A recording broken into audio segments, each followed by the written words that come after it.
we are live.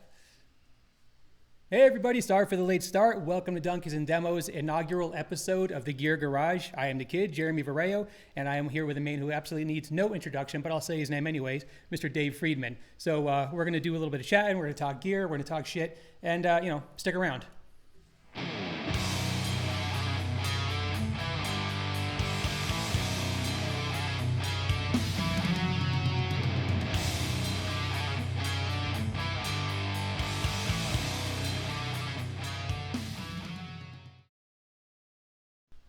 Dave, how you doing today? I'm doing great. How are you? I'm doing fantastic. Thanks for coming on. Thanks for being the first guest. Very excited to have you. No problem. So I guess one of the first things I want to ask is how are you doing, man? How are you holding up through this plague, all this this garbage going on? Well, the funny thing is, the factory was closed for a while, and but it's kind of half-mast right now, but it's kind of up and moving at least some. Oh, nice. And but I'm really busy. Yeah. I'm doing a lot of custom work, and people have come out of the woodwork for pedal boards and different things, and I think everyone has more time on their hands sitting at home.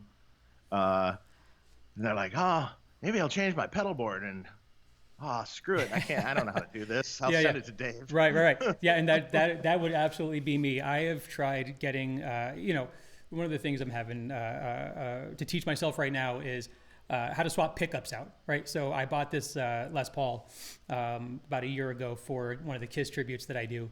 And I needed some double cream pickups, and a good buddy of mine was kind enough, he's a guitar builder, to surprise me with this set. So I was super stoked for that. And I realized I bought a soldering iron 2.5 years ago, literally never plugged it in, have never soldered anything in my life. So that's my next obstacle to tackle. Oh boy. I just got to be simple, right? I just leave the pots in, disconnect a couple wires, connect a couple more, right? I mean, how hard can it be? Yeah, the most important thing about soldering is tinning the wire first. Okay. And if you don't know what that is, we need to talk. So, okay, I saw a video from Weber, and I got it's like a little can of stuff. It looks like metal sand, and they called it tinner. So they showed you dipping it in that and then putting solder on the tip, right? And letting it melt. Well, you don't really have to do that. I mean, basically, it's just melting solder onto the wire first. Okay. And melting solder onto, say, the pot. Yep. If that's what you're soldering. Yep. First. Then what you do is you heat the solder on the pot up first. Okay. Don't lay your wire on it and lay your iron on top of the wire, because it melts the wire. Yeah. Okay. So once you heat that solder till it's liquid, you kind of sort of insert into that hot molten solder the wire. Yeah. And then you kind of pull your soldering iron off, and you see a nice joint. Nice joint. Okay. So and so is that one of the things I would have to say that I definitely fall into this category, and I instead of doing my day job, I like to waste my time on the forums, and I see a lot of guys have the same complaints. We all want to work on our own stuff, yet we're spending gobs and gobs of money getting 10 guitars set up because we buy all the stuff and we never actually learn how to use it. But I feel like this is a thing. I've been playing guitar for 30 something years, and I cannot do anything but change my strings. I don't know how to do an intonation setup, none of that crap. So I feel like this is probably something I should do. Yeah. First, you need to learn about impedance if you don't know that. Yep. And then sort of. Then you should learn how to set up your own guitar. You should learn how to intonate your own guitar. Yep. For sure. At least rudimentarily. I know where you're going with this. Forget it. Yes, very good. I'm tied. So that's the thing. That's my next thing. And I feel like, I remember I was checking out Sunday, you were talking to Pete, and you guys were talking about, amp parts. You were talking about when John Soar, his necklace fell into his amp and he zapped himself, right? So that's another thing. I'd like to learn how to bias up my own stuff, how to just do some basic amp maintenance, right? But I feel like we should know these things, because at the end of the day, I moved out into the country. I'm out in Pahrump, Nevada, so I'm 50 miles away from Vegas. There is nowhere out here to get a setup done. It's 100 miles round trip if I want to get anything done on my guitar. Probably the time to learn. Well, I mean, there's places It's not 100 miles to Vegas from Pahrump, is No, it? 50 mile round trip. So Oh yeah, to take it there and bring it back. yeah. So anyway, I There's digress. a great amp guy in Vegas, Who? Carl Pope. Oh, Popek. Carl does some work on some of my stuff. He's a super nice guy. He's got a Yeah. hell of a lot of nice gear at his house too. Yeah, he speaks very highly of Yeah. you.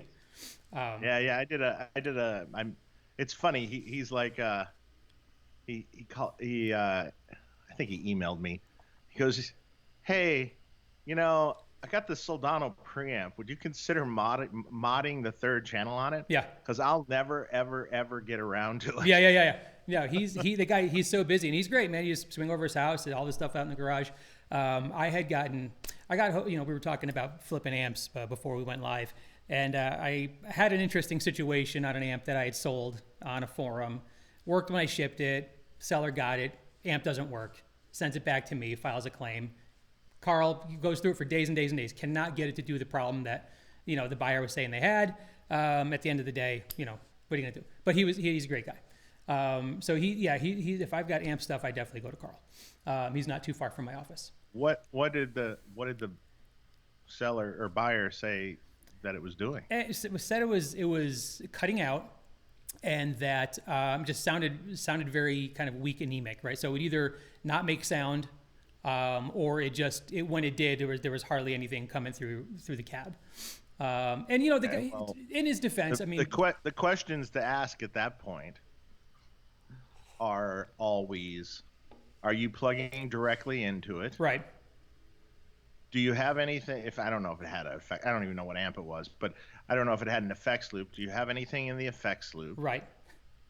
Let's strip this down to a guitar straight in, speaker cable to cab. Yeah. And nothing else. Yep. And are you sure that all your cables are good also? Because this comes up all the time. Sure, man. totally. I mean, I do this all the time because I don't know if everyone knows this. I mean, most people that have dealt with Friedman know. So there's one Friedman contact email. Yeah. And that's friedmanamps@gmail.com. Yep. The only person you're going to get answering that email is me. Right. No one else even knows where the account is or how to answer it or how to see it even. Sure. So when you send it, you're going to the man. You're going to the man himself. So when you email friedmanamps@gmail, you're emailing me. Yeah. Now, if you email some other random thing, something sales at Boutique Amps Distribution, you're going to get, right, our sales guy or something. But yep. You're going to get me, which people don't realize that's always the fact. And I always try to weed through it first. Sure. Yeah, sure.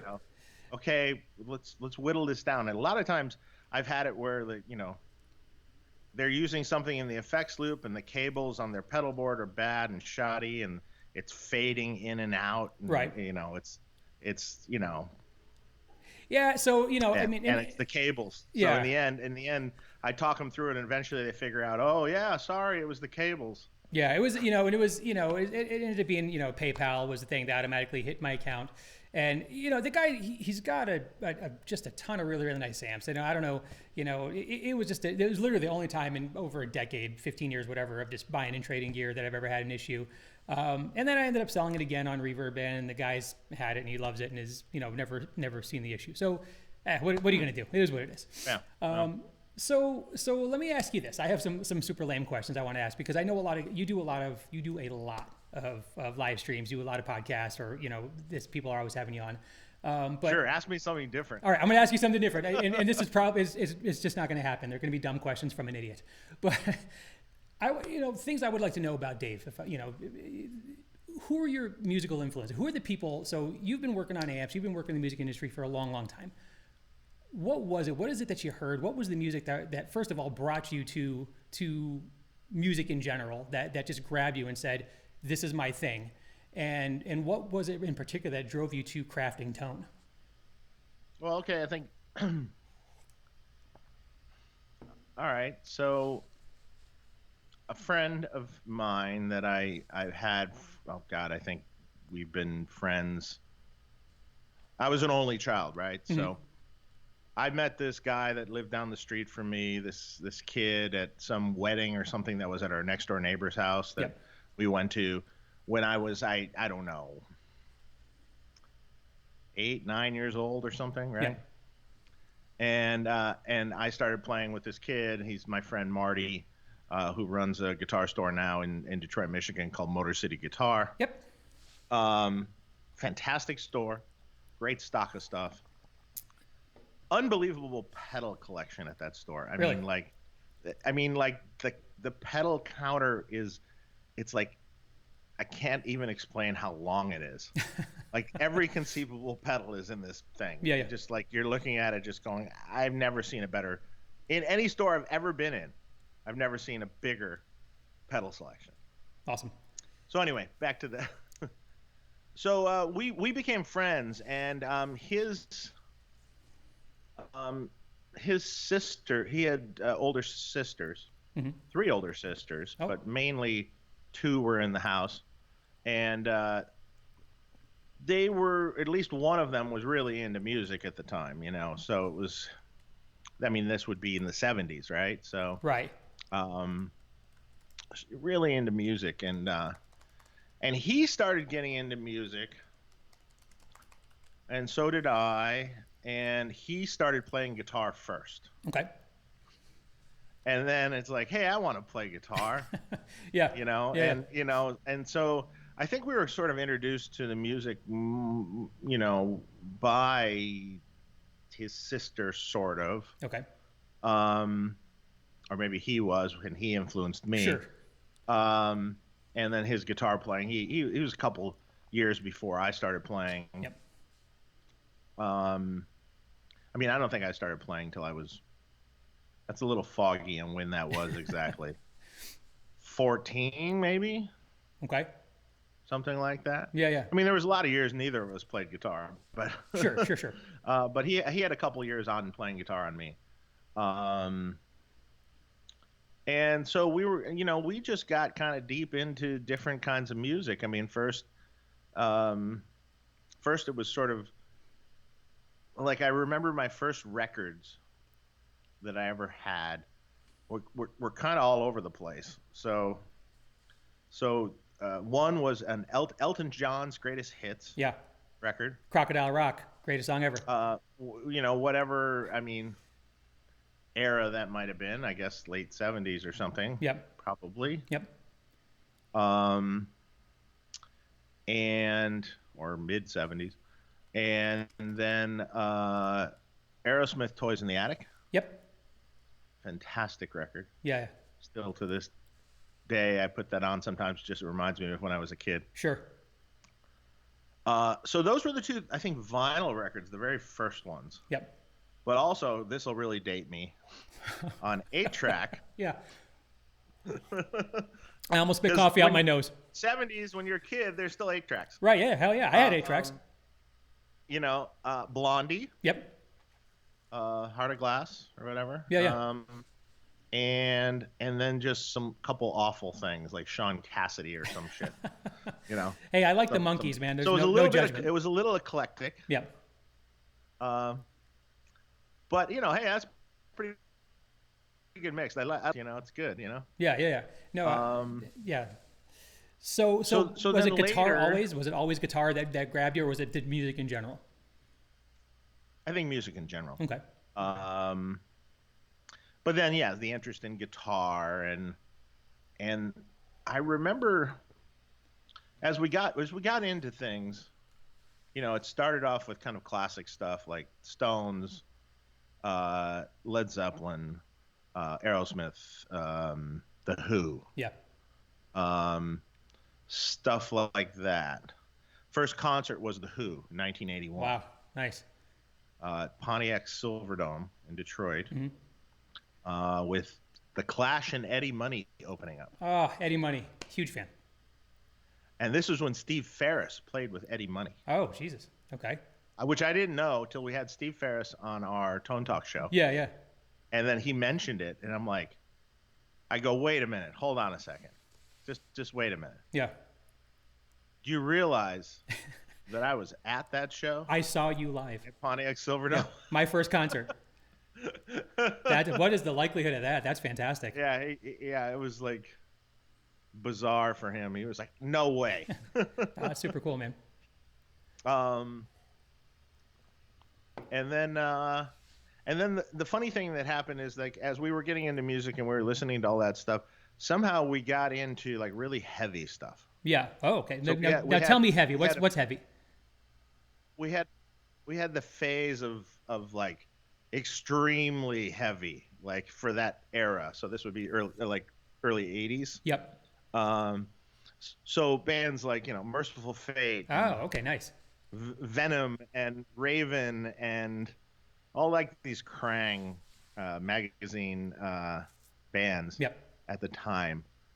So we really death metal basically. Yeah. Yeah. We Sure. really got on this kick for everything for a while, and nothing.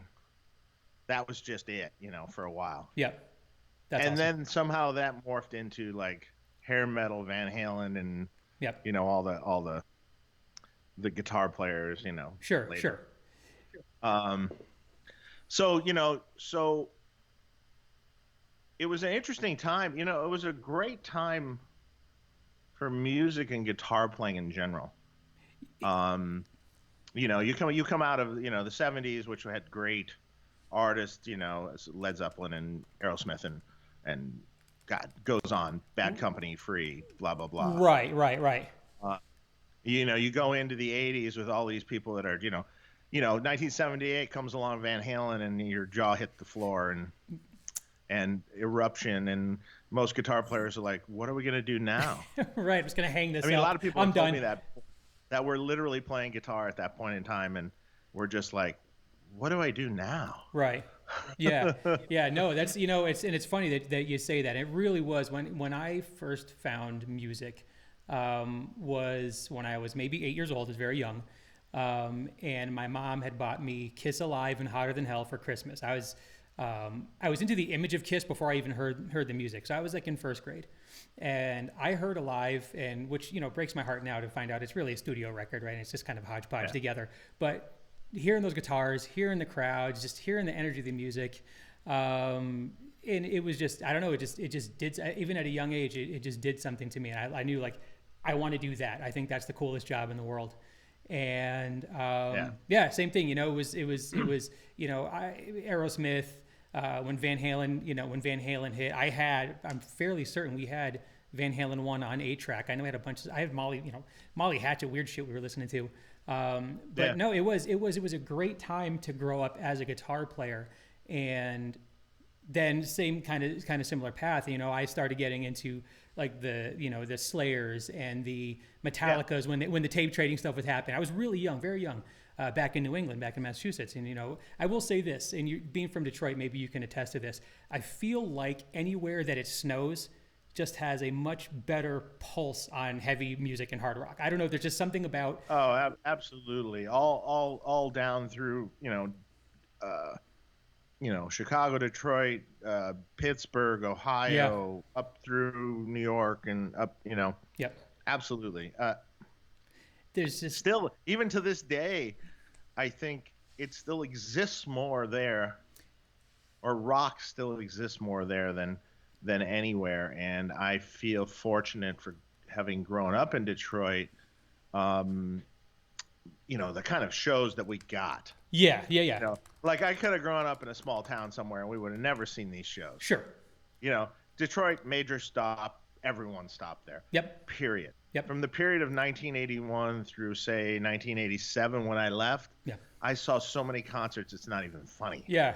And that's, and that's the thing. I mean, everything. Of course, concerts were only $15 to $18 now. Sure.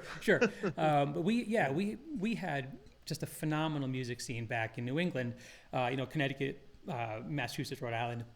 Going up to New York, going out to Philly, there was just always something going on. But yeah, so I mean, I just grew up on rock. For me, and it was always guitar, and I think I got my first guitar. It was a Hondo 2 Les Paul copy that my uncle gave me. Oh, sure. And, I self-taught, I just would futz around picking a note till I heard something that sounded familiar. And then I would futz around, try to find the next one. And I taught myself, I love rock and roll. And that was it. That's all I needed. From there, I learned enough to, by the time I was 16, 17, I was, playing gigs with guys that were well older than me. And I literally never got better since then. I learned enough to play gigs and just stopped learning because I was playing gigs. Right. But no, so It's a very similar path for myself. see, we're brothers from another mother. So who inspires you now? I mean, are there bands now? I mean, because let's be honest. I mean, dude, you work with so many people. Well, wait. Let's take it continue back. with the question that you started. Who inspired me at the time? Sure. I didn't quite get there. My bad. So no, that's no problem. So at the time, well, there were a lot of influences. Okay, so early influences. I always thought Joe Perry was cool. Yep. I liked Aerosmith. I loved Pete Townsend. Okay. We'll start with early influences here. Sure. And I really, Jimmy Page was a huge fan. I was a huge fan of Jimmy Page. So those were the kind of the classic guys. You could maybe, maybe not classic, but then you could sort of lump also Angus Young sort of into this kind of real meat and potatoes, great guitar players. Sure. But all these players had, interesting tones. They all had. I always wondered. I remember as a kid, it's like, how do they get that tone? Yeah. How do they get that tone? That was always coursing through my head from the time I was young. It's like, yeah, I want to be able to get. I really love. I'm really into this guitar player today, so I want to try to get that tone. Yeah. And it's like, how do they get it? How do they get it? So I was always on a quest. It was much harder to find anything out then. Sure. Yeah. No internet, right? I mean. So this morphed on to, of course, Eddie Van Halen, who probably made the most impact from a guitar tone standpoint of any guitar player ever. Oh, absolutely. Without a doubt. To this day, you have people like, how do I get that tone? Right. No, absolutely. Yeah. I mean, there are just. Well, you don't have his hand. That's yeah. Eddie Van Halen. Now for me though, Van Halen 1 wasn't the record. No. For me, Van Halen 2 was the record for the guitar. I feel that Van Halen 2 was the best guitar tone he ever got. Okay. Yeah. I mean, I'm not saying 1 wasn't great, but 2 was better for me. And every record it was cool. They were all different though. Sure. I mean, it was the same basic rough guitar tone, but they had their different quirks to them. Yeah. I mean, of course, Fair Warning was good, and Women and Children First was good, and all that was good. Moving past Van Halen, then you have all your other guys at that time. So like George Lynch, Warren DeMartini. Yep. Yeah, the Randys, right? You're Randy Rhoads. No, I wasn't a Randy guy. No, okay. Truth be told, I'm not a Randy guy. Still not. I wasn't a Randy guy. My favorite Aussie guitar player is Jake. You got that right. By far. And I'm just singling out the best tone. Sure. Too. So, let me think. A later band I really got into was King's X. I always thought that Ty Tabor, yeah. Ty got an amazing guitar tone and really unique and cool. Yeah, I remember when I first heard Faith, Hope, Love when It's Love came out, and his guitar tone on there, it's not super processed. It's just it really just kind of sounds like amp guitar. But it was very different in contrast to what was popular for guitar tones at the time. Yeah, and his style of playing. Gretchen Goes to Nebraska was really killer. I got really into that band a lot for a while. Yeah. I'm trying to think. Steve Stevens always had great guitar tones. Yep. Especially on Whiplash Smile, which was around 80, later 80s. Yep. That record had really cool Marshall, almost Van Halen-esque sort of percussive tones on it. Yeah, and Steve is just a neat guitar player as well, right? Yeah. I mean, just Jesus Christ, he's just a good. neat player. I have a tape. Funny. I have a bootleg tape. In fact, now that I'm thinking about it, I need to get a tape player and archive it on a CD. Yeah. Or archive it somewhere. Archive it in a computer, not on a CD. I don't even know why I said CD. Yeah, let's burn it to a CD. Who the hell does that? That's like buying a DVD. I know, Why do what they is still that? Why do they still sell I DVDs? remember when we did that. Right. But, Yeah. but I need to archive that because it's a board tape of that tour. Nice. Whiplash Smile Tour, and it's really cool. Yeah. Really, really cool. Nice. Some cool playing on it. So I'm just trying to think if I'm forgetting people. I mean, there were great people. John Sykes also. A fantastic guitar player, monster. Yep. I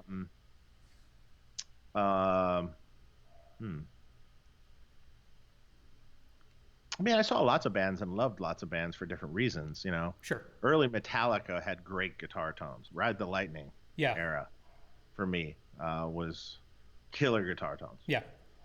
And brutal rhythm playing, just killer. Oh, absolutely. Yeah. Kill 'Em All and Ride the Lightning were fantastic. Yeah. I'm not as much of a fan in recent years at all. No. I mean, definitely those records, those two for sure.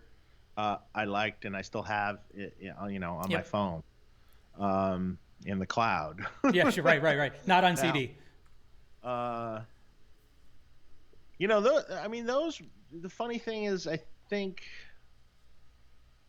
those were my main guitar players, but those were the guys that had that tone, you know, had a tone. You know, those were the guys that had that killer guitar tone or the killer, you know, the thing. And I always was wondering, how does Angus Young get that tone? How does this guy get that tone? How does, you know? So from an early age, I'm like thinking, I gotta figure out how to get that. Right. You know, figure it out. I gotta figure it out. And I would scour magazines for information and scour everything for information. You know. Yeah. Anything. You know. Hey, hate to pause you. Eric Truss is asking, hell with all the music. What's up with those sexy Marshalls behind Dave? Oh yeah, that's my sexy Marshalls, a table and some boxes. So since COVID, I've set up I set up a room at my house that is a workshop and hence man cave, which you can't see all of. Further over, there's a wall that has about 6 or 7 guitars on it. Yep. And I have a workbench also, other than the desk that I'm sitting at. So I can work from home. Yeah.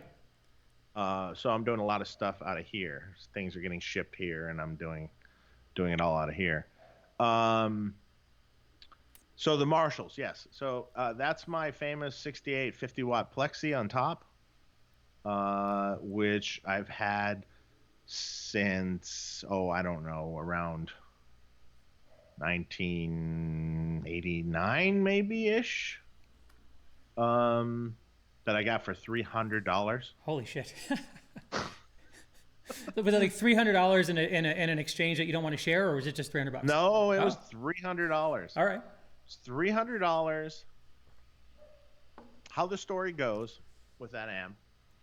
I mean, maybe it was 1990. I don't know. Yeah. Somewhere 89, somewhere in there.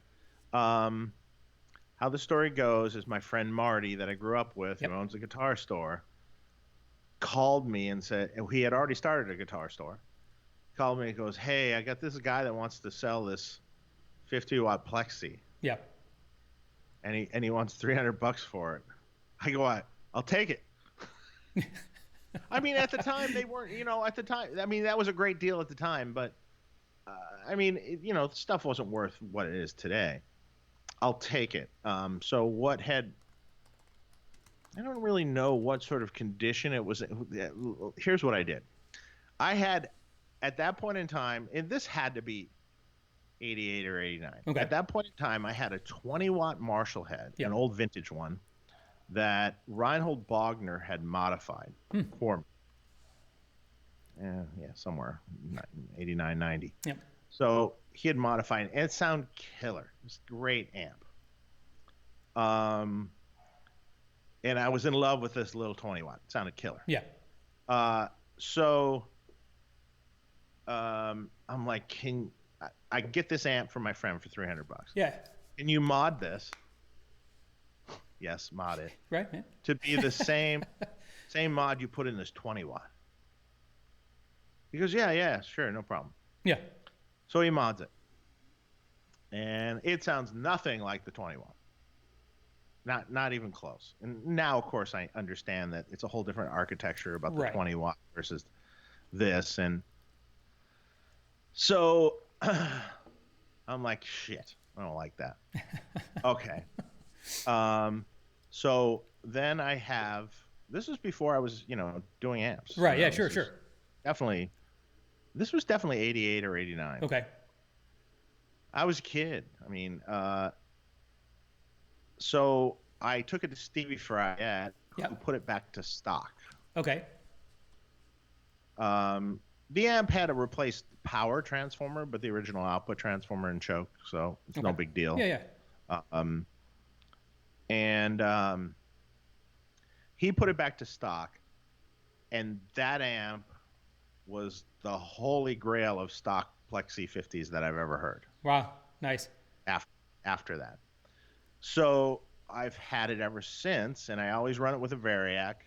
I always kind of do the Van Halen sort of thing with it, and that is the basis for my whole amp line.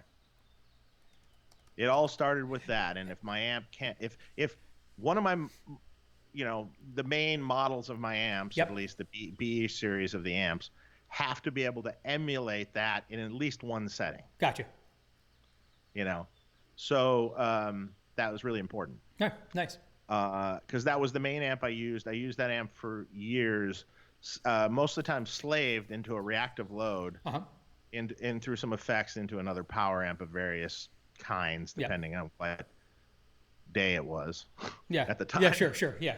And what I was experimenting with. What tickling your fancy. And that was the tone. And so, the whole basis of my amp line was that amp. So the one below it I got recently, this is a 100 watt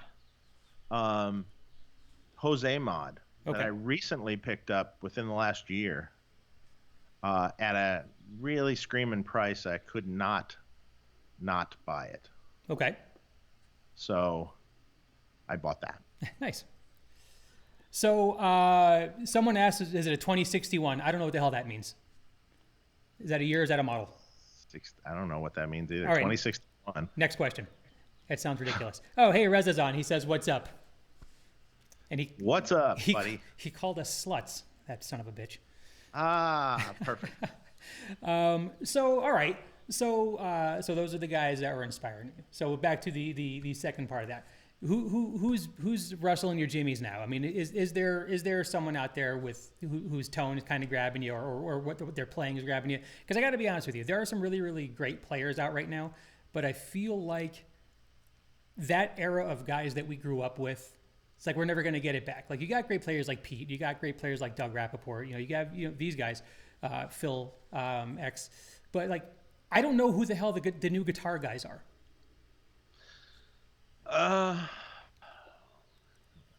Yeah, you're right. We have great players like Phil X and stuff. Phil's not new though. No. Yeah. I mean, Phil's older than I am, I think. So is he really? He's definitely not new. No. Right. I think that's my point. That's what I'm saying. Like these guys have been out a minute. New guys that have great. That's a tough one. Yeah, that's a tough one. I mean, one of the best guitar players that I've run into that has. Let's not forget about the tone part right now. Yeah. Okay. One of the best. I mean, because here's the problem. So, all these guys came from an era where they had to make their tone because there wasn't any products that actually did that sound. So things that they were inventing things essentially. Like how Eddie got his sound out of his Marshall was that's new to everyone at that point in time. Yeah. And how a Ty Tabor, I mean, Lab Series amp. Lab Series. Really? Yeah, I know. Yeah, I know. Lab Series with a Fender Elite preamp. Using, the Fender. Well, at the time, Fender Elite guitar. um, with a MIDI verb 2. Yeah, at least it's right. Yeah, You medieval know, too. Yeah. at least it's MIDI verb 2. So it was all part of the equation. Um, so these guys actually, fabricated their tone. Yeah. They were so interesting because everyone did something different, and everyone totally did a different thing. Like when I was growing up in Detroit, there was a band whose Dave is now a friend of mine, David Black. There was a band called Seduce. I know Seduce, but they were in Decline of Western Civilization, right? They had a song called exactly. Fucking love them. Yeah. Yep. Going back, and I saw them a million times when I was a kid. What he was doing with his guitar tone at that time was also like, what the hell is going on? Yeah. So, and I never knew exactly. Okay. And I had heard rumors, and I heard this and that, and then later a friend of mine knew him really well. I used to live with him, and I go, look, dude, I'm going to Detroit. I want to know. Hook me up with Dave. Yeah. I'll take him to dinner or buy him drinks. I didn't know him at all then. Sure. Or whatever. I just want to know what he used and what was the thing that made his thing. What did he use? Yeah. Because he got such a cool, interesting tone. Yep. Different than anyone I've ever heard, and I never heard of anyone doing this other than out of Detroit. Okay. So it was a DBX 118 compressor. Okay. And an insert an old 4-input Marshall, essentially an insert point was added. Okay. Passive insert point was added, out of the tone stack into the power amp. And this DBX is inserted in that passive thing. It sits on top of the amp. Yep. And then it had a post-phase inverter master, which was the early way people would put masters on old Marshalls. Sure. But it would slam this compressor, and that compressor would slam the power section of the amp. Yeah. And would create this blown-up sort of distortion thing that would happen. And I met with him. I met him, and I met with him. I went to his house. I looked in his amp. Yeah, that's funny. It's like, can I take your amp apart? Yeah. Just give me 1 minute. I'll be right. Yeah, I'm gonna look at this. Can I please? Like I didn't know him from Adam. At that point in time, and now he's become one of my best friends. Yeah. So, and has done a million NAMM shows with us and this and that, and but it's interesting what was done in the old days to get certain tones, and I think some of that's lost today because unfortunately there's people like me making amps and stuff that sound really good, but some of the interesting ways of doing things and the differences in way people did things from each person to person. Right. It's a little more homogenized today. Certainly. Yeah. Certainly. And if you don't know how to get it, you can just look it up. Right. And you can buy all the pieces. You can put the puzzle together. Exactly. Yeah. And then, but that doesn't always mean you can actually get a sound out of it. That's true. Because you still got to be able to play. Well, you have to be able to play, but not only do you have to be able to play. Yep. You have to have what I call good sounding hands. Sure. And you don't have to be a great player to have good sounding hands either. That's true, because my hands... If you can hit 5 chords and mean it, and they sound great, that's fantastic. You can have all the chops in the world, but if it doesn't sound good coming out of the amp, it's like, oh God. Yep. No, like, That's the thing. I can't play, but circles around me, but you can't make 3 chords sound good. Right. I can't play for shit, but my hands sound phenomenal. So Reza wants to know. Oh, go ahead.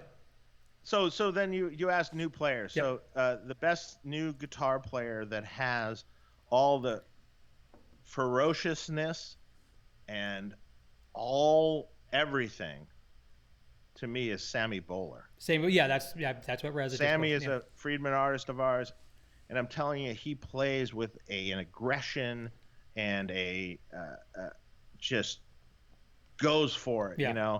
He's really schooled, but he goes for it in a way that most schooled players don't, which Gotcha. I love. Yeah. It, He plays from the gut. yeah, and And I think that is and to me, he I would consider him our best hope for a guitar hero, yeah. to be honest. Yeah, yeah. No, that's great. I don't know if that could really happen in today's age, but he has all of that swagger and vibe Yeah. when And he plays, and that aggression, and like he means it. Plays it like he means it. sure. Plays it like he's from Detroit. It makes a lot of sense to me. Sure. All right. Gotcha. And I think that's it. I think that is one of the things. Like this era of player, there are some phenomenally skilled, technical absolutely. players that just don't have that swag. They don't have that feel. They don't have. There's just that. Like it comes from the gut, like you said. It's like they just you feel it come from inside of them, out their hands, and that's kind of that thing that I miss about my dinosaur ass era of music. But no, that's great. That's great. I'll have to check him out. So I think that kind of transitions me to one of the questions that I had, because you mentioned a few players, like Steve Stevens, and obviously this is not a play to talk about signature amps, but I've always kind of wanted to know from the Friedman perspective, how do you decide, or how do the signature models get chosen, right? So like I'm a huge Jake Ely fan, and I would say hands down Jake is absolutely the best guitar player, or my favorite Ozzy guitar player. He's one of those guys for me, like Ace Frehley. Yes, he's a much better guitar player than Ace Frehley, but I can sing those guitar solos. You know what I mean? There's not a solo that Jake recorded with Ozzy that I can't hum the whole GD thing, right? And to me, that is the sign of a well-written piece of music. If it's in your ear and you can sing it and you know it, it's good. That's that's how hits happen, right? The Beatles, I agree. They got stuck in your head. You know it. It's a hit. And Jake had that. So, but all respect to Jake. He's one of my favorite guitar players of all time. But it's like, I know they got Red Dragon Cartel, and I know he's playing. But it's like, it's an interesting choice for a Sig model. But the guy is such a phenomenal player. So it's kind of like, well, also he was an influence for you, right? So how does this happen? How do like? Okay, you know what? Here's the thing. I think the Sig models come about because of me being a fan. A lot of the times. Yeah. I mean, Steve Stevens, I wanted to work with for years. Yeah. I started working with him with his guitar system first, and then later with amps. And Steve was always a great. He could describe to you exactly what he wanted. Yeah. And if it wasn't what he wanted, he could tell you why. Okay. And he's very technical. So he literally can maybe tell you why. Sure. Like he knows a lot about amps. He knows a lot about pedals, and he knows a lot about. He knows how to solder cables and things. Like he can change the pickups in the guitars and make a pedal board and make. He can do all this stuff. Sure. So it started with him because, well, he was, the king of tone and the king of percussive martially kind of things at one point in time. And I wanted to work with him. So he was the first signature amp. At first he was playing one of my amps with another company when I was working with Blankenship amps. Blankenship, yeah. Before I started my own. And then later, he had one of those amps that I had tweaked that he liked. And then later we just, it's like, hey, why don't we make your own signature amp? And, Yep. You can make some money. I can make some money. Everyone, can make some money. Yeah, everyone's making money. Right. And, we sell them, and we sold a lot of them early on, early on. I mean, his amp sold well. And every other player was sort of a similar situation. Jerry Cantrell, same thing. So he was already using B100s. Yeah.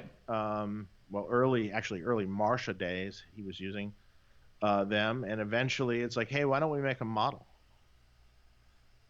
Why don't we make a model for you? And, then we dealt with management and all this stuff, and we make a model. And still to this day, the Cantrell models, Yep. the small one and the big one, are the biggest seller of all the signature amps. Period. Really? I could believe that. I could believe that, actually. Period. Just like hands down. Um, By hand. Yeah. like it it's doesn't crazy. even compare. I was going to ask what Doesn't even the compare highest to seller any. was. And it's funny, when I was looking for amps, I thought I was choosing between a Slacks and a JJ, but ended up with just with the BU100. I love it. But I know a lot of guys that, and you see it on the forums and you see it on the Facebook groups. There's definitely a diehard JJ following for sure, right? Like everyone says, like that's the one, that's the one, that's the one. And I kind of kick myself in the ass for not trying it out, but I love what I got, so I can't complain. Yeah, it's fine. We could always do something. All right. Hey, So, and then a similar thing, like Bill Kelleher. Bill was a different sort of player, a more, well, I don't think it's necessarily modern, but more of a modern band, from more of a modern era band. Yeah. Than some of the others, and that came about because my good friend was the guitar tech for Jerry Cantrell. Okay. And Mastodon toured with Alice in Chains. Okay. And so he got used to hearing those amps, and he was really like, oh, I need to get one of these, Yeah. And that's how that sort of came about. And that was fun also. They're all and Phil X, well, Phil was a friend. I love the fact that he wanted an amp that was stripped down, that was single channel. Yeah. With just an extra master volume. Yeah. And so essentially we made a stripped down BE. Yep. And that's what it is. And I love the fact it has no features. Yeah. No, because, it speaks back to those days of amps, right? Yeah. I mean, it just goes back to. I literally did that. I mean, that's probably our lowest seller, but I literally did that just because. I mean, it's not a big deal for us because of the way our company's set up. It's not a big deal for us to be able to make custom things. Sure. It's not a big deal to be able to make these products. It's not like we have to. Because we have our own wood shop. We have our own Tolexing. Yeah. We have our own panel making. It's not like you have to order a shit ton of one thing. Right.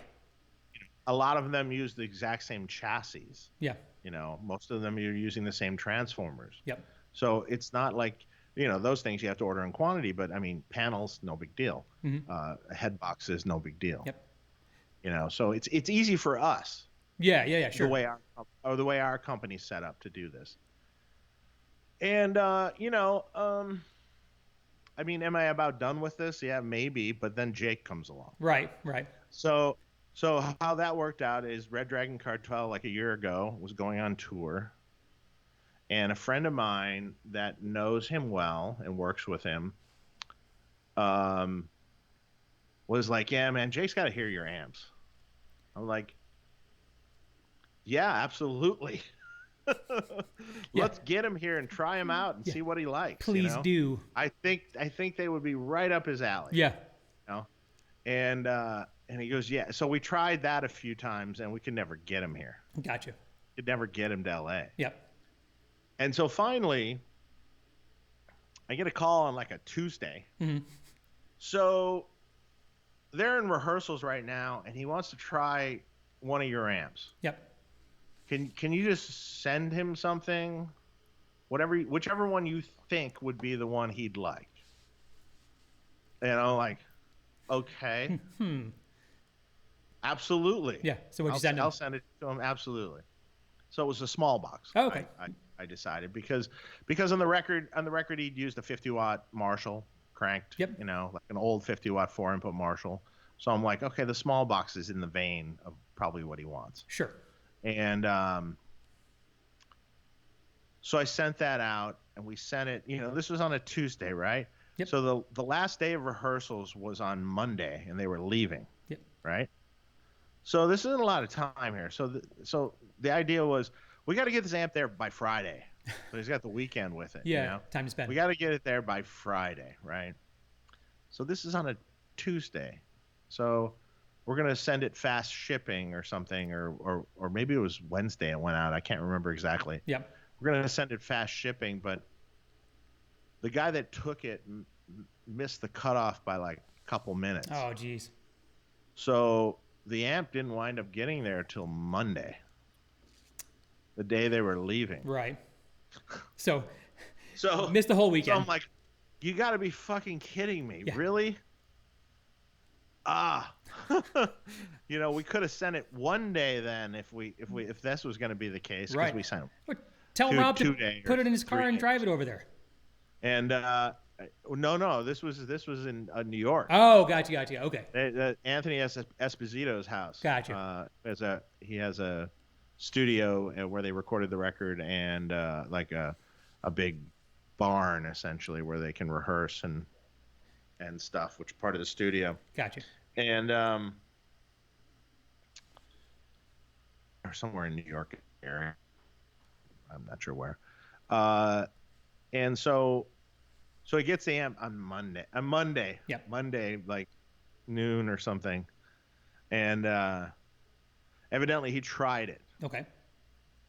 And frankly, like Jake is told, he goes, I was happy with what I was using, and it was fine. Yeah. And, it was gonna work just fine, and all that, and then he goes, and then I plugged your amp in. He was on the 5153, right? Can we say that?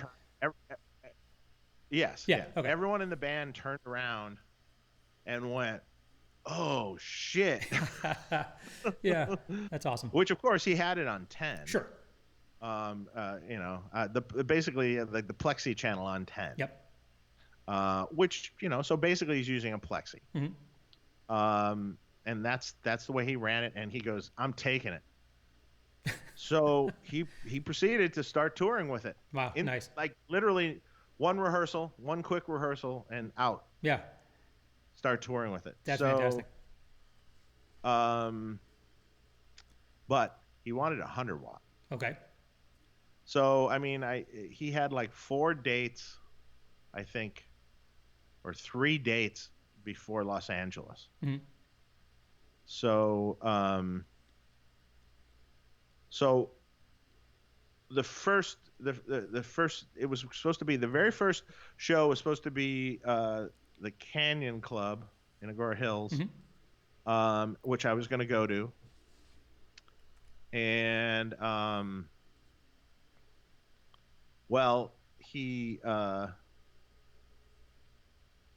his bus broke down. Ooh. The date got canceled. Oh, shit. They didn't make their bus broke down in like the desert. Oh, fuck. And sounds like my touring days. And then basically I got together a 100 watt amp in the time for the next show, which was the Whiskey. Okay. So a red 100 watt head that was essentially a 100 watt small box. Okay. That's essentially nice. what I mean. And I literally was rushing to make it. It was finished, the day before the show. Yeah. That's or awesome. maybe the day of the show, it was finished. Yeah. And I'd never even met him, so I went down there with my friend who does know him, who works with him. Okay. And I bring the 100 watt head. And he had the 50, which he was already using on dates, and so that night, let's try the 100.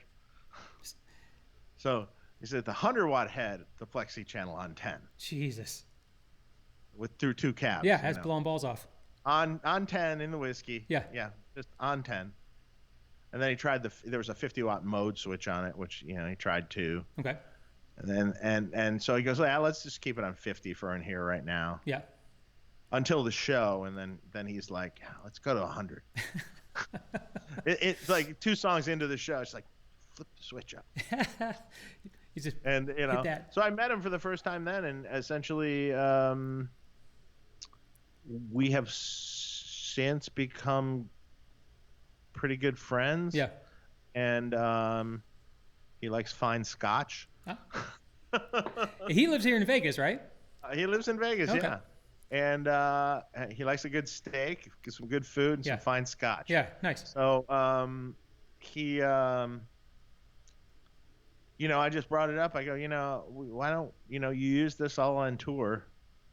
Why don't, he went to Japan also, and I made another amp that went to Japan. Oh, nice. That I did some more tweaks to that he liked even more. Okay. And then I'm like, let's do a signature amp together. Yeah. So my friend at Fender said, "Man, watch out, man, because we sold an awful lot of his guitars." Oh, the Charvels? Yeah. Yeah. And I'm like, really? I'm like, he goes, yeah, we sold a lot of his guitars. Yeah. Like when they first came out, we sold a lot. That's awesome. Like way more than we thought we would. Yeah. And I'm like, oh, okay. So finally we get our contract signed and everything. Well, we go to NAMM. Actually, we don't even have a contract signed. We go to NAMM showing the amp. We had a handshake essentially. Sure. And, you know, because I actually flew to Detroit for a show that I wanted to talk to him about this, and I got a handshake on the deal. Nice. And I literally flew there to do this deal. Okay. And so we go to NAMM with this amp. Finished right, you know, the new version of it finished basically right before. Yeah. He comes in a few days before NAMM to hear the final amp. Yep. So it can go to NAMM. Sure. And I did a little Facebook video with him, Facebook Live video that was kind of a train wreck, but there's a Facebook Live video out there of it. Cool. That we put up. We had some technical difficulties. It wasn't recording. Then it was recording for real. But then it's weird. The video like printed, and then the stuff that we didn't think we were recording went to the end of the video. Oh shit. It was some bizarre thing. I don't know. It was just technical glitch. Yeah, you know? But we're sitting there drinking tequila and essentially just hanging out. Yeah. And we're just kind of talking about the amp a little bit. And then he plays a little bit, you know, like it plays a little bit. Yep. And at the very end of the video, and it was totally informal. It was a camera in a room kind of thing. Yeah. At the end of the video, I just look over at him and I go, "Can you, would you mind? Could you just play Bark of the Moon?"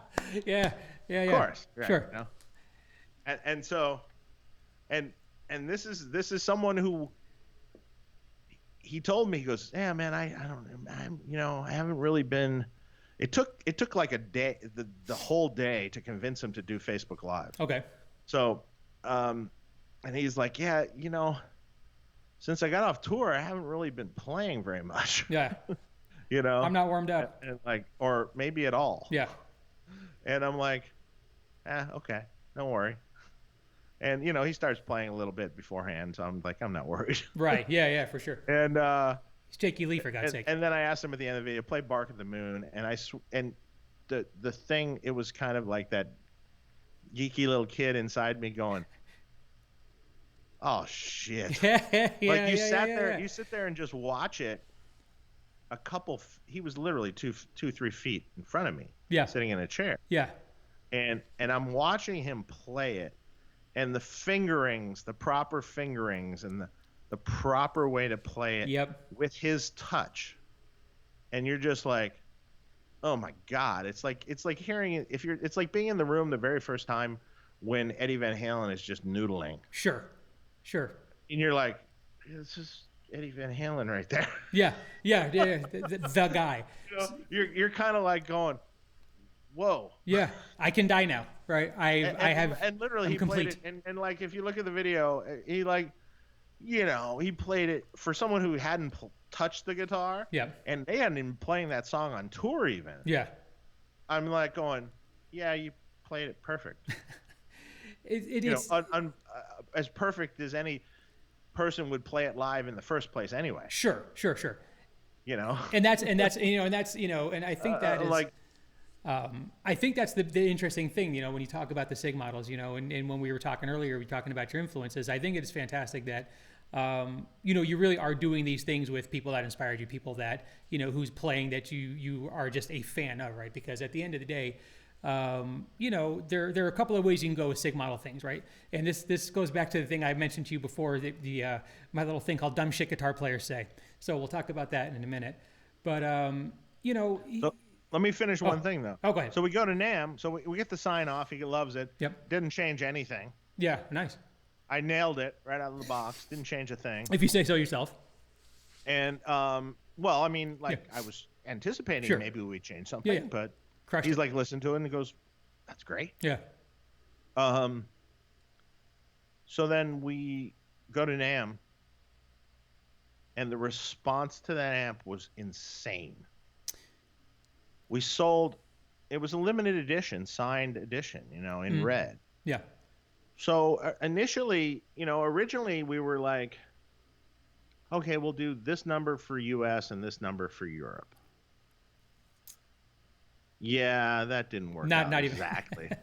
So in the end, we sold 150 amps in a day. Holy shit. So the response was overwhelming. Yeah. For that amp. Yeah. So I get it now with my friend at Fender. Yeah, no, totally. He's like, oh yeah, man. Yeah, no, you'll see. And I think, and I'm like I'm amazed because, I mean, it's a $3,700 amp. That's a lot of money. It is. It's a chunk of money for him. It's a chunk of money for everyone. And I mean, it just shows the power still that some of these guitar heroes from yesteryear still have. Yeah. Absolutely. And that is one of my great one of the great tragedies of NAMM for me this year is I didn't get to try the Twin Sister or the Jake Lee, my time was just ridiculous, so was not able to get over to the booth. But no, I mean that seemed, there's so many people talking about that amp coming out, and I definitely looking forward to checking one out for sure. Because just, again, I'm a huge Jake fan, right? I mean, I've always loved his tone, always loved his playing. It's brutal, it's bright, it's it's in your face. Yeah. So this is did I hear you say right elsewhere that this is more a pissed off 800 as opposed to kind of a Plexi platform, or still Plexi-ish? Well, I mean, people, that's hard to, here's the thing, a Plexi and a 800, the power sections are the same. I mean, it's the same amp. It's just the preamp sections are a little different. So, I mean, in one mode on the amp, the lower gain mode on the lead channel or the higher gain channel, it is essentially kind of an 800 circuit. You do have a thump knob or whatever, which an 800 doesn't have. Right. And, the higher gain mode is like a hopped up 800 sort of circuit. So, higher gain, more percussive, more, the Bark of the Moon era, Jake kind of tonality, and then the other channel, the clean channel, is the Plexi channel, which I use in the B100 Deluxe. I use in the small box because, well, the way he's going to run this amp is he's going to run that Plexi channel on 10. Right. And he's going to run the other channel on 10 also because there is no volume knob for him. Okay. And he would use it on 10. Since using on 10, you don't need that extra gain. Yep. So you would use it in the more 800 mode. But on 10. Gotcha. Gotcha. No, and it's got a bright cap on the gain pot, so if you back it off, it gets that snarl that the 800 will get, and it's an unforgiving, percussive, bright, spanky ass amp. Yeah. So, I got a couple of questions here. Let's do a couple of. First of all, and again, not to cut you short. I mean, I could talk about the Jake Lee amp all day, but Gonzalo asks, would you ask Dave? I'm sorry, I'm blind and I'm old, so I got to get closer. Best reasonable cables and plugs for DIY patch cables for a quiet effects board. What do you like? Don't use solderless. Okay. Don't use solderless because inevitably you will have issues and they will fail, especially if you make them poorly. Gotcha. You want soldered cables.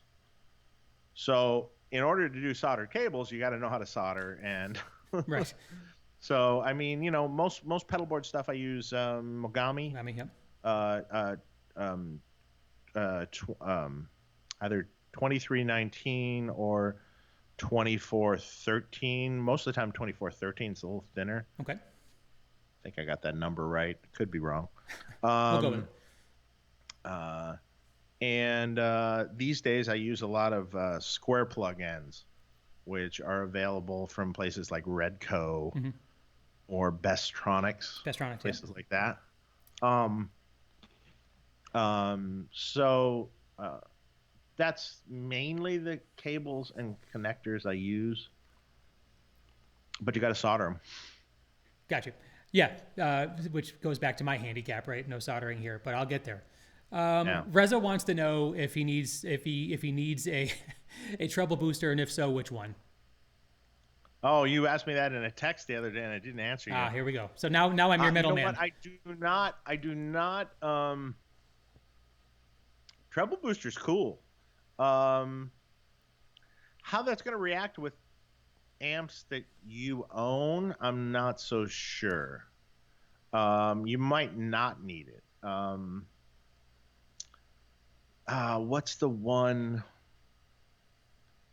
Look up, you know what? A friend of ours, Tony Martinez, did a video with a treble booster recently. Look up his video, figure out which one he had. That one's pretty cool. I just can't remember the name off the top of my head. All right. Well, there you go, Reza. Go look it up. There's a variety of people making treble boosters that are great. Sure.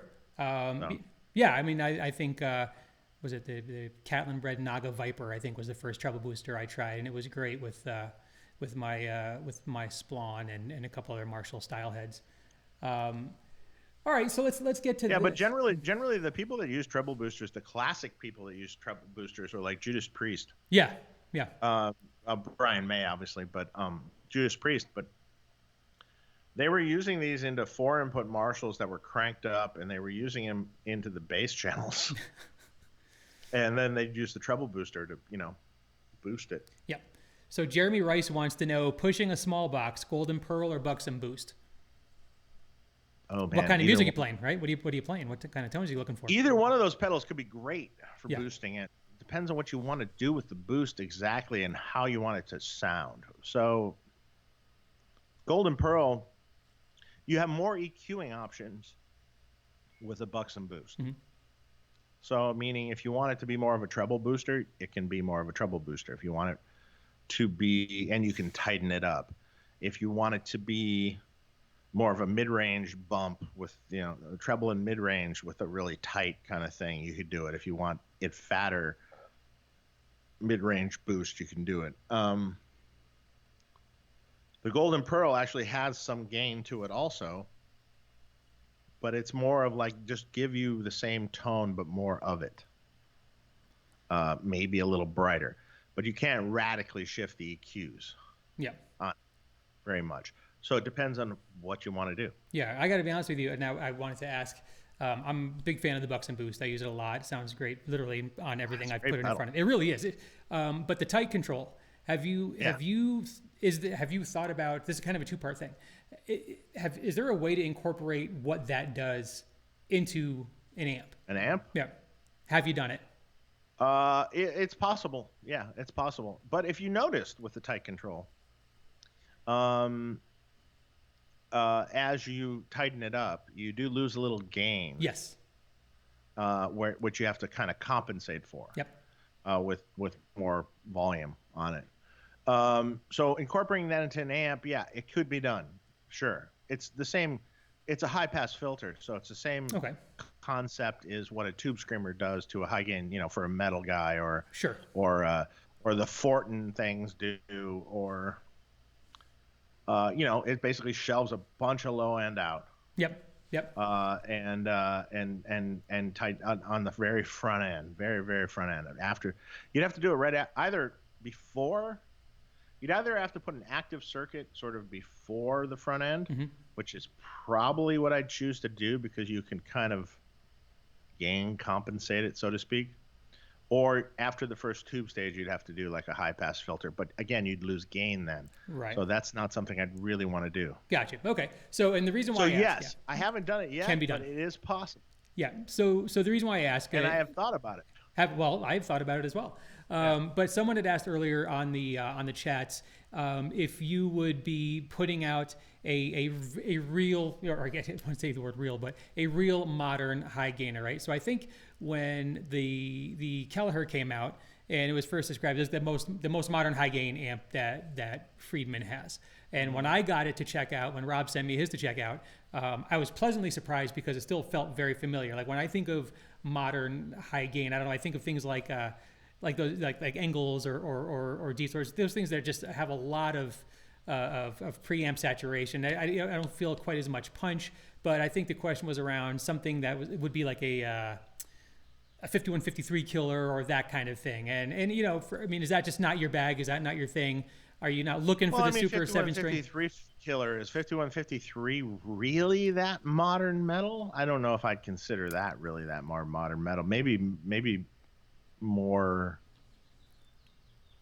modern metal. That's a What does that even mean? The funny thing is what people would consider modern metal. So I made an amp for Reza, the Custom 50. Yep.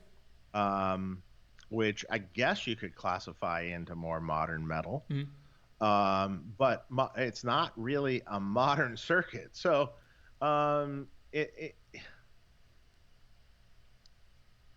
hard to classify what modern metal is. Is that an angle? When I think of modern, I don't know. So when I think of modern, things like to me like the Engel Special Edition, right? To me, like I know a lot of guys that are playing technical death metal or that kind of thing. They're using those amps. They're very, very tight. They're very there's just an immediacy to the pick attack, not as much sag, I guess. Yeah, well, that could totally be done. And the funny thing is, recently that was brought up to me. And I told Reza this story. Some guy, wow, I'll have to look it up again. Oh God, Reza, what was it? Now I might have to look in my email real quick. He had a great name. He wanted kind of a modern metal amp, tight kind of thing. And oh yeah, I remember now. He said, yeah, you should call it Corpse. Corpse? And then Corpse. Okay. And then in parentheses, a take on death. That's funny. And I'm like going, the take on death part just killed me. I was like going, oh, I love this. Yeah. So that's the new Friedman coming out. It'll be out next week, right? No, sure. But No maybe. Well, no, yeah. I mean, I don't know. I've thought about doing that, but defining what modern metal is interesting. Sure. Oh, it is. It is. Is that Periphery? Yeah, I think. I think that Animal that Genty. Leaders? Yeah. I think that's what people would classify. Is that what modern metal is? So, I think they're distinctly actually different amps too, right there. Sure. Between those two bands. Yeah, right. PV Invective and whatever else, and Fractal. Well, I mean, yeah, I don't know. The other problem is, generally speaking, a completely metal centric amp. A lot of times, the people that would want to use them don't have the money to buy them. That's true. I'm not saying I might not do it. I've thought about doing that for sure. Okay. Well, you've heard it here, people. He's thought about doing it. I've thought about doing it, so maybe it's coming. So let me ask you this. How about, so there's a lot of interesting tech that is being put into amps right now, right? There seems to be this trend of having virtual cabs, IR loaders, those types of things put into amps. And I know on the JJ Junior, on the Run series, you've kind of got like the Mike No Mo circuit in there, right? It's where you've got the emulated out. Have you thought about at all going to that next step of that IR integration into Mark something of the Friedman stuff? Could already be in development. Oh, how cool is that? And that's all we'll say about that. That's all I can say. Fair enough. Fair enough. Okay, cool, man. That's awesome. That's great to hear. I mean, I think that Maybe. that should be interesting. So pedals. I had a couple of pedals, and it was one of the questions I was going to ask you. I think like what the Motor City Drive and the Fuzz Fiend were the first two pedals I'd ever seen, from Friedman. I don't know if you had done pedals before that, but then you kind of had the BEOD that came out, the Buxom, the Dirty Shirley drives. BEOD was first. Was it first? Yeah. That was okay.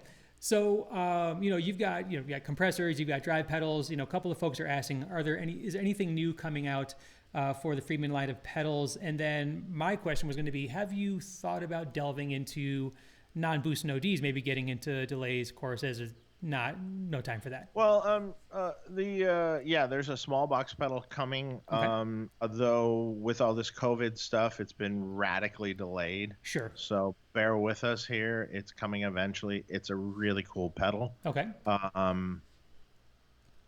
Does everything from the Plexi-ish channel of the small box to the higher gain side of it. Okay. Does it really well. Other pedals. There's an interesting thing that we figured out that with an amp company, it seems that pedals that are based on an amp or amp sounds do pretty well. Sure. Pedals that aren't necessarily based on an amp don't do as well for an amp company. It's kind of an interesting thing. Like for instance, the Fuzz Fiend pedal is an awesome fuzz pedal. Yeah. Killer fuzz pedal. But that tube series of pedals didn't do that very well. Because it wasn't like, the BEOD. It's right. The BE in a box. I get it. Yeah. Which BEOD sold incredibly well. Oh my gosh! Well, I did a couple videos over of it. 20,000 of those fucking pedals. I'm sure.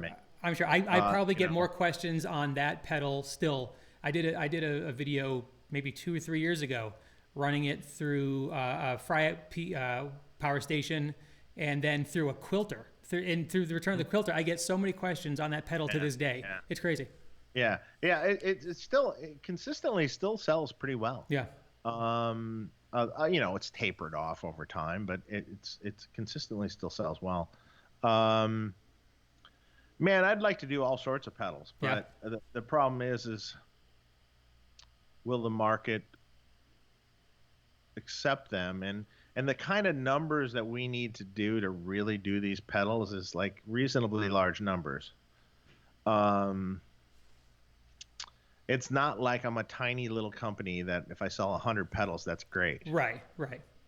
It's like to be a success, it has to be, 5,000. Right. Pedals, I guess 5,000. Sure. Or 2,500 pedals at least. Yep. And are you going to sell 2,500 chorus pedals?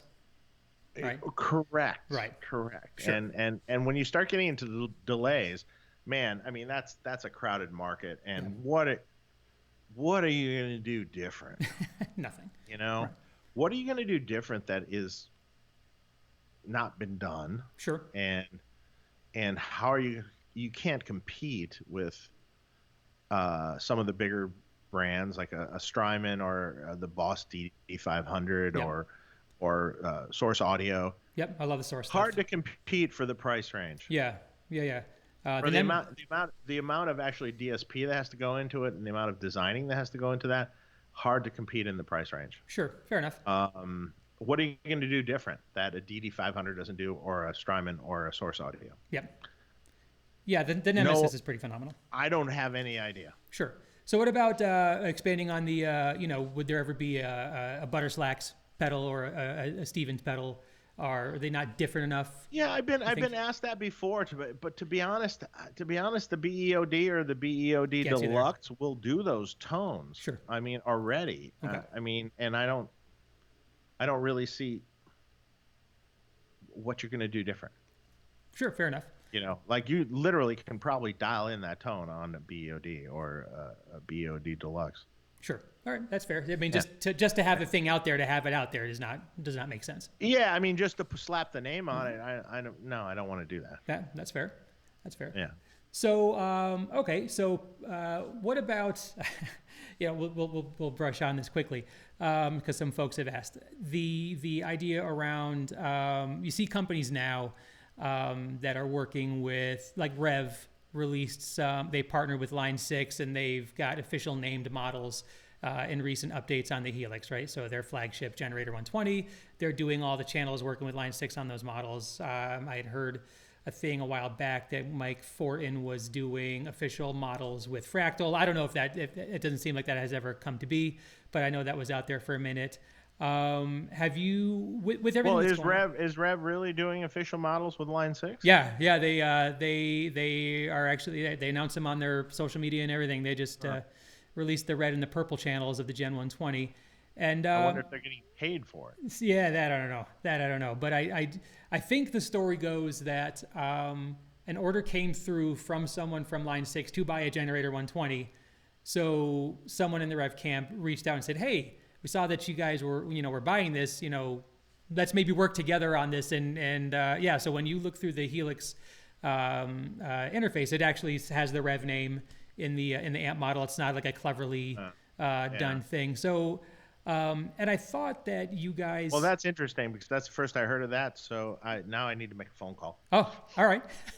Is that a good phone call? Or bad because like, yeah, my thought on all this is that I think that these companies should work with us directly, and even if we get a small percentage of something out of it, I think that would be fair. Sure. For our involvement and the use of the name, obviously, so that you're paying for the name essentially. Yeah, well, and the use of the name is a differentiator in a sale, right? Because say like you've got official models in a Fractal, and someone wants the Dirty Shirley model, which I loved when I had my Axe 8. They feel like they're getting the thing. They feel like they're getting the thing, and funny thing is, often I've found that having the name in the model winds up making the person buy the actual amp. It is the gateway drug. It's like, man, if this is this good in here, I got to get the real amp. Absolutely, absolutely. So that's happened a million times. I wish more companies would work with companies, and do some sort of residual or some sort of, small percentage. Sure. And I think that would be a lot better for all the companies that put in all the hard work on their products for years and don't get anything when someone just copies it. Right. And and that's the thing. I remember when I was using the Kemper, and I remember Henning Pauly put out his video about the concept of theft around what the Kemper was doing. Yeah. Right? And he did like it was like 4 videos. It was like hours long. And at first I was like, who the fuck is this lunatic? But then you start watching, you're like, I kind of get it. And then you start seeing, like, one of the things that I saw when I was using the Kemper was, and I know everyone had heard about this, but this was years ago, where people were buying amps, profiling, returning amps, right? Sure. And I think that this whole profiling thing, I feel like Christoph maybe didn't even realize that there's this whole other retail thing that's going to happen that, one, is not helping Kemper. Maybe it sells units, I guess, but at the end of the day, it's just this weird thing that spiraled out of control. And then I saw guys that were profiling Randall modded MTS modules, but calling it the thing, right? So here's my VHT Ultralead profiles. Well, it's really my VHT modded. So you're not even getting the thing. You're getting a facsimile of the thing that some guy tweaked, and now he's telling you it's this, right? Yeah. Which led me down the whole thing of, as I'm more of a tone builder. That's why when I moved off my Kemper, I went to the Axe 8. I like to build a tone from the ground up. And I started getting these things like, how do I know that if I'm buying a profile of this 5153, that it's not a B52 that he just mic'd really well, right? Like, so it's just like, are you getting hosed? I don't know. It's weird. There's a whole lot of things. There are a whole lot of reasons why I moved away from the Kemper. But have you thought about, I see guys as well. I know Fortin has done it. I know. Camper pack. Yeah, Kemper Pack. Have you thought about doing that, or is the Yeah, Pearl is not worth the thing dive? is, I thought about that. We've thought about it a million times, and it still sort of comes down to I don't agree with it. Okay. So I have a hard time. Part of me is like, yeah, let's offer a pack, Yeah. and then the other part of me is like, no, fuck that. I'm Buy the not gonna fucking offer amp. the pack. Yeah. Um. Now, what we have toyed around with is maybe offering a pack of unique amplifiers that don't exist. Ooh. Um, I thought that would be an interesting business model. So it's not directly competing with any amplifier that actually exists. Yep. But it is maybe a profile or something of one of a kind. That Like, would be cool. hey, there's this one blah blah blah amp that Dave did, and yada yada. Yeah. Now, And it's one of a kind, and it doesn't exist as a model, and because frankly, even there's there's 1,000 different profile packs of B100. oh, sure. What am I going to do different? I mean, a lot of those guys did a good job. I mean, Yeah, a lot of those guys didn't though. what am I Also. going to do different? Hey, Yeah. there's an amp I made literally custom Yep. that is kind of one of a kind, and this is what it sounds like. Sure. Bam. No, I think that'd be super cool, man. And So what about? and frankly, that might lead to it being a model. Yeah. Well, someone just asked, but Maybe then it goes the other way. Right. Maybe it goes the other way then. You know what I mean? right, sure, does well enough. Next thing you know, you got to make it in real world. I thought that was kind of a cool. That was kind of a cool concept. Yeah. But we'll see. Maybe. So how about things like, have you messed around at all with any of the, I know you mentioned, maybe in future something with IR loading on the amps. Have you thought about doing, I thought I heard you guys had a custom Celestion that was coming out. There was talk about that some time ago. Yeah, I mean, we had prototypes made. They were good. Mm-hmm. I think I wanted to tweak them some more, but the problem that I always have a hard time getting around is you have a vintage 30 and you have a greenback, and like to improve upon them, it's a little hard. I mean, Sure. like those are such good speakers. It's like, what do you do different? I mean, like, Yeah. I kept coming back like, is this better than these speakers, or just different, or is it in the same league even, or so I was having a hard time. Just Yeah. really wrapping my head around it. Gotcha. I'm not saying it's something we won't revisit, but right now it's on hold. Yeah, sure. So, and the reason and again, I don't know about these things, so I don't know. Maybe again, Pearl's not worth the dive.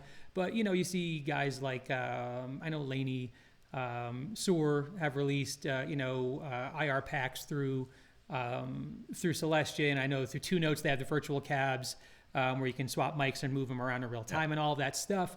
Would there ever be an appetite to do that kind of thing for Friedman cabs? With future things, we will have our own IR pack with some company that's quite well known. Okay. Very good. So, cool. So, well, that's exciting.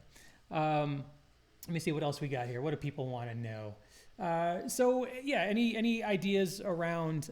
Someone had asked about a Buxom Junior. Do we need a Buxom Junior? So you want a Buxom Betty that's a baby amp, basically. Right. I'd love to do that, actually. Yeah. But the thing that I have to, first of all, the Buxom Betty, although was an extremely cool, clean amp.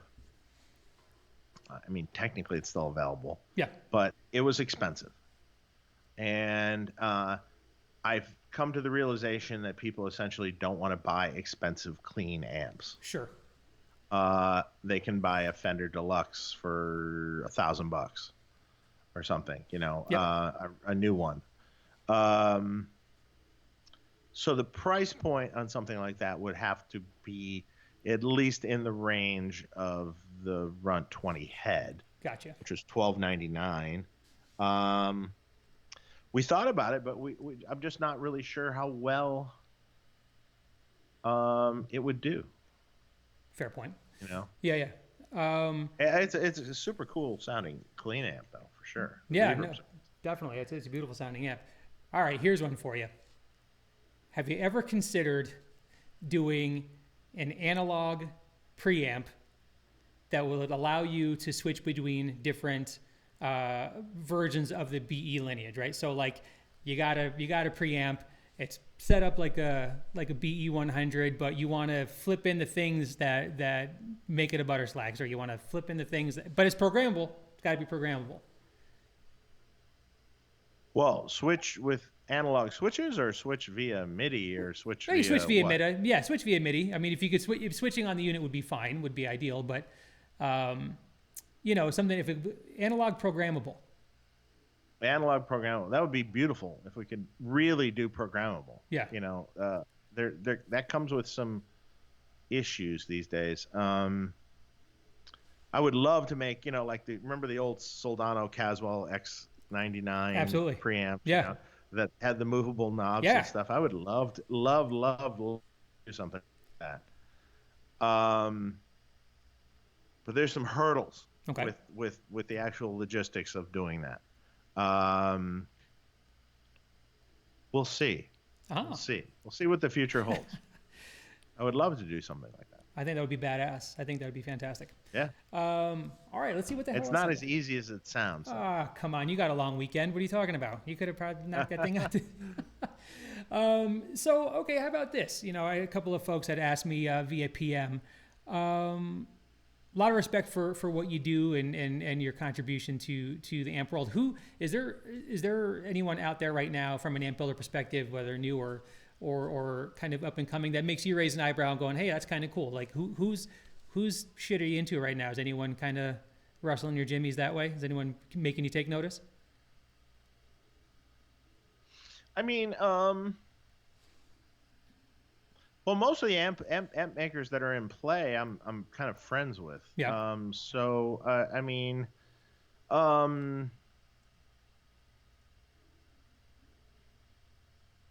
I mean, Rev makes some good amps. Yeah. That have cool sounds, and that's a good amplifier. That's slightly more modern. Yep. I mean, I have friends everywhere. Sure. Fryette makes a great amp, and Wizard makes a great amp, and it's all different flavors. Something brand new that's like not really. Yeah. Yeah. Not really. I Fair. mean, I'm friends with a lot of KSR. Sure. Of course, Kyle is great, and he Yep. makes some cool sounding amps. Of course, there's nothing that like just go, oh my god, that blew me away, Yeah. kind of thing. Like that was great, because I think ultimately it's most stuff has been sort of done. It's just the people's take on it, Sure. the tonal take on it. And also, I don't believe that anyone wants to hear anything new either. I have to say I would agree with that. We know I what we mean, like, they right? We really know what we just like. don't. Yeah. It's like the same thing as like come up with a new crazy body shape on a guitar. Oh, no one wants it. Yeah, well, that's true. Generally speaking. Yep. I mean, some things have bucked the trend over the years. Eddie Van Halen somehow got his shape, kind of going. But not much else. Sure. So Daniel Rose asks, did Jose Arredondo make Eddie an attenuator? No. Nope. Not that I know. All right. So speaking of guitars, any new models coming out? Ever thought of doing a Jakey Lee Sig? Off the table? Can't do it? Well, no, that's Fender. They have the Fender. Is he still has doing their- Yeah. Oh, yeah, he's they still with them? Okay. stuff. Yeah. No, I mean, right now we're just trying to get through, the position that we're in, that we're all in from Sure. this COVID thing, which is not great. Yeah. Um, I mean, we're okay. I mean, it's fine, but we're gonna have some less. The sales are gonna be a little less for a while, and Sure. the guitars are gonna be a little less for a while. You know, I essentially, as a retailer, I think people are going to be choosing the things they know they're going to sell and not take chances on things. Yeah. Yeah. Sure. Things Fair. that they know. JJ Junior, no problem. We'll sell Yep. that in a Selling. minute. We'll take that. Yeah. I need to check out a Uh, NoHo. Jesus, I don't know why I just no, saw those. super cool, super cool. Shorter guitar. scale neck, 24. Correct. Shorter Yeah. scale, 24 fret neck. Yeah. Nice. Nice. Yeah, they look great. Yeah, it's great guitar. So taking chance on Friedman guitars is rough for retailers at the moment. So I mean, we do really well. We do actually better with our guitars in Europe than we do in the U.S. Interesting. We're doing well in the U.S. It's just an uphill battle. I mean, you're building a new guitar brand, so I mean, it's like for people to accept anything, it takes a while. Yeah, it really does. And then you get this right in the middle of it. Yeah, right. So has this pushed you guys out just immensely on the new amps, or when were they slated to come out? I mean, the Drake amps are going to start shipping. I think maybe the end of this week. Oh, okay. Start to trickle out at the end of this week. I think. Twin Sister follows. Let's say within the month. Okay. Within a month, 4 weeks or something. Yep. The pedal is coming at some point. Okay. The small box pedal. So that's where we're at right at the moment. And then what about the Stevens Mark II? The Stevens Mark II, yeah, that's floated in there somewhere too. That's kind of a more soft release on that one. Yeah. So I had a question. Any chance for a NoHo 22? Well, we do make a NoHo. So 22 frets, yeah. The same scale length. I believe that's the question on the table. Can't you just deal with the other 2 frets? You're getting 2 more, for no extra cost. Yeah, you're getting 2 more. Right. It means it's better. Probably not. Yeah, no is a fair answer. Yeah. I mean, we've done some Calis that had maple caps. We were kind of doing Cali. So it was a 22 fret guitar, Fender scale length, Cali with a maple cap. That's a similar body, not exactly the same shape. Gotcha. But a similar body, similar concept. Gotcha. Okay, cool. Yeah, I mean, I don't know why I was just flipping through stuff and I saw a bunch of them today on the Sweetwater site and I was like, oh shit, that's awesome. And then I saw the scale length. It was kind of like I had a my old heavy metal Strat from Fender, or I had a Night Swan back in the day. Which, oh my god, I wish I still had that guitar. I think I traded it for some dumb. Well, see, then Neon Ibanez. Now, like me, you have to start going back and rebuying that stuff that you sold. Oh, absolutely. But have you ever seen? You know what I really want? Yeah. I want that guitar I used to have back. Yeah, I had a Lightning Sky Night Swan, and I think like $10K for one of these guitars. It's just insane. It's insanity. At this point, you just have somebody make one. Right. But well, listen, Dave, we are 39 minutes over time. We could do this for hours, but it goes quick. It does go quick. So hey, listen, I am gonna let you go on this holiday Monday, but so you heard it here first. Dave is making an analog programmable preamp that will cover the full range of Friedman line, so that's gonna come out for sure. It's gonna be the Dunky Sig model preamp. It'd be the only Sig model that doesn't sell. Don't listen to him. So, but yeah, no. Hey, look at man. I appreciate you taking time out to be on the podcast and being the first guest. Honored to have you. And yeah, listen. I hope you guys stay well. Wish you continued success, and I'm sure that we'll speak again soon. Awesome, man. All right, thanks, guys. Cool. Thanks, Dave. All right. Yep. I'll talk to you later. Yep. Bye.